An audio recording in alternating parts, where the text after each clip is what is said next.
morning class. How are you all? I hope all are good. I am Wasim, your SSC teacher from Smart Indian Model School. So as you know बच्चों कि we are starting chapter 3rd in history. Okay, only 2 chapter will come in half-yearly exams. So we are starting Nazism and the rise of Hitler. Nazism कौन थे और rise of Hitler का मतलब क्या है कि हिटलर किस तरीके से पावर में आया उसके बारे में हम यहाँ डिस्कस करते हैं. ठीक. So now in the spring of 1945 a little 11 years old German boy called Helmut was lying in bed when he overheard his parents discussing something in serious terms. ये 1945 के टाइम तो 11 साल का लड़का, जर्मन का लड़का, नाम था उसका हेलमट, बेड पर लेटा हुआ. उसने सुन लिया अपने पेरेंट्स को बात करते हुए बहुत हल्की आवाज़ में किसी मैटर पे. His father prominent physician deliberated with his wife whether the time had come to kill the entire family or if he should commit suicide alone. तो उसके पापा जो थे एक फिजिशियन थे और वो अपनी वाइफ से जानबूझकर बोल रहे थे. डेलिब्रेट का मतलब होता है जानबूझकर. अपनी वाइफ से कह रहे थे कि अब ऐसा टाइम आ चुका है कि अब हमें पूरी फैमिली को ख़त्म करना पड़ेगा और उसे अपने आप इंसाइड करना पड़ेगा, suicide. His father spoke about his fear of revenge, saying, now the Allies will do to us what we did to the crippled and Jews. तो उनके पापा एक इस तरीके से बोला है कि वो लोग हमसे बदला लेंगे जैसे कि हमने उनके साथ किया था ज्यूज़ के साथ, यहूदियों के साथ.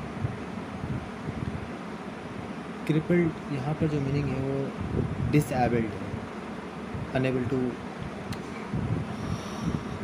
वॉक, जो टहल नहीं सकते.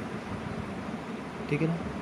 द नेक्स्ट डे ही took Helmut to the wood where they spent their last happy time together singing all children's song.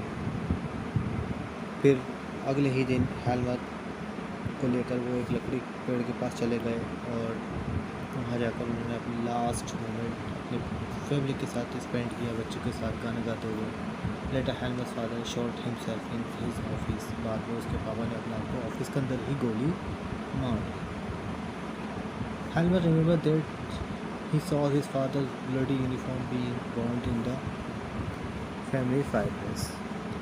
तो हेलमेट भी देख रहा था क्योंकि जब उसके पापा ने अपना गोली मारी थी तो उनकी यूनिफॉर्म पूरी ब्लड में हो गई थी और उनकी फैमिली ने जहाँ पर गोली जलाई जाती थी वहाँ पर उनका अंतिम संस्कार कर दिया. So traumatized there was he by what he had overheard and what had happened that he reacted by refusing to eat at home for the following 9 years. He was afraid that his mother might poison him. तो यहाँ पर से क्या ऐसी घटना हुई होगी जिसकी वजह से, क्या उसने सुना होगा, क्या हुआ कि इस तरीके से उसके फादर ने घर पर खाने पीने के लिए मना कर दिया 9 ईयर्स से, और क्यों वो डरे हुए थे.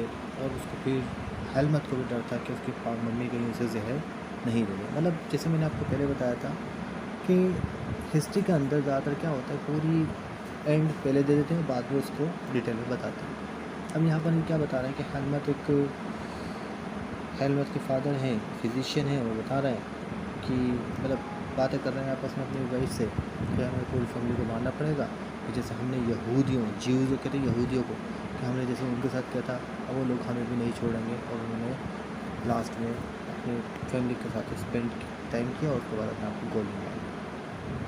तो वही चीज़ें, अब उसको भी डर था कि उसकी मम्मी कहीं उसे जहर ना दे. सो यहाँ तक हमने देखा कि इस पैराग्राफ के अंदर कि उसके फादर ने कुछ गलत ही किया होगा जिसकी वजह से उसको अपने आप को गोली मारना पड़ी. ओके, सो नेक्स्ट पैराग्राफ देख लेते हैं इसके बाद हम. Although Helmut may not have realized all that meant his father had been a Nazi, a supporter of Adolf Hitler. उसको ये एहसास भी नहीं हुआ था कि ये सब जो हुआ है कि उसके पापा जो थे नाज़ी थे और एडोल्फ हिटलर के सपोर्टर थे। ओके, सो क्या बताया हमने कि उसको एहसास भी नहीं था कि उसके पापा क्या थे। उसके पापा हिटलर को एक नाज़ी थे, नाज़ी थे और से नाज़ी, और किसके वो थे सपोर्टर, हिटलर के थे। Many of you will know something about the Nazi and the Hitler. शायद आपको उसे जानते भी हैं। You probably know of Hitler determination to make German into a mighty power and his ambition of conquering of all Europe. शायद आप भी जानते हो कि हिटलर की जो डिटर्मिनेशन था, एक इरादा था उसका कि जर्मनी को एक बहुत पावरफुल वो बनाना चाहता था। उसका एम्बिशन था कि सारे यूरोप को जीतना। यूरोप एक कॉन्टिनेंट है जैसे मैं बताया था, वो पूरे यूरोप को वो जीतना चाहता था। You may have heard that he killed Jews. शायद आपने सुना हो कि उसने ज्यूज यहूदियों को मारना शुरू कर दिया था। बट नाज़िज़्म वाज नॉट वन और to isolated acts. It was a system, a structure of the ideas about the world and politics. Let us try to understand what Nazism was all about. नाज़िज़्म कोई एक और दो तो नहीं थे, पूरा का पूरा एक ग्रुप था इन लोगों का। एक एक्ट है, आइसोलेटेड एरिया था जिसे कहा जाता है, उसका आइसोलेटेड दूर के बारे में एक सिस्टम था और क्या आइडियाज़ थे, पॉलिटिक्स क्या थी दुनिया के अंदर, इसके बारे में देखते हैं और समझने की कोशिश करते हैं। What Nazism was all about. ठीक है, let us see why Helms father killed himself and what the basis of his fear was. अब समझते हैं कि नाज़िज़्म थे कौन और इन्होंने हेल्मस के फादर ने अपने आप को गोली क्यों मारी, इसके बारे में हम डिस्कस करेंगे। तो वो किस बात पे, किस बिना पे वो डर रहे थे। Okay, so this is the last paragraph of this chapter.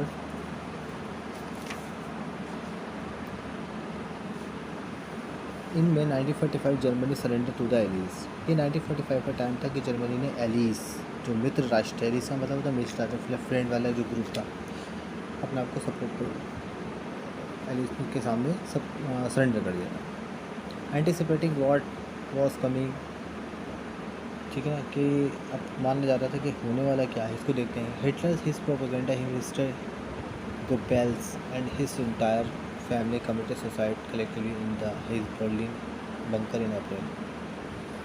तो हिटलर जो एक प्रोपेगेंडा मिनिस्टर फेमस था बहुत ज़्यादा, और उसका काम था लास्ट में उसने अपने आप को भी बर्लिन के अंदर पूरी फैमिली के साथ गोली मार ली, लेकिन मर गए वो। At the end of the war, जब वॉर हुआ, the International Military Tribunal at Nuremberg was set up to prosecute Nazi was criminal for crimes against peace, for war crimes and crimes against humanity। फिर बाद में ये international military tribunal ने क्या बताया कि न्यूयॉर्क में एक सेटअप की गई थी, इंटरनेशनल मिलिट्री ट्रिब्यूनल था, जो इसमें बताया जाता था क्या सही क्या गलत है, किसी को गवर्नमेंट होती है इस तरीके से थी, और उन्होंने दोषी ठहराया नाज़ी को कि इन्होंने जुर्म किया है और शांति ख़त्म करी है और युद्ध किया है और अगेंस्ट मानवता, मतलब मानवता ह्यूमनिटी, मानवता को भी मारा है। Germans conductive during the war specially two action which, so you can see page number also. Next, came to be called crimes against humanity, raised serious moral and ethnic question and invited worldwide condemnation। what these are।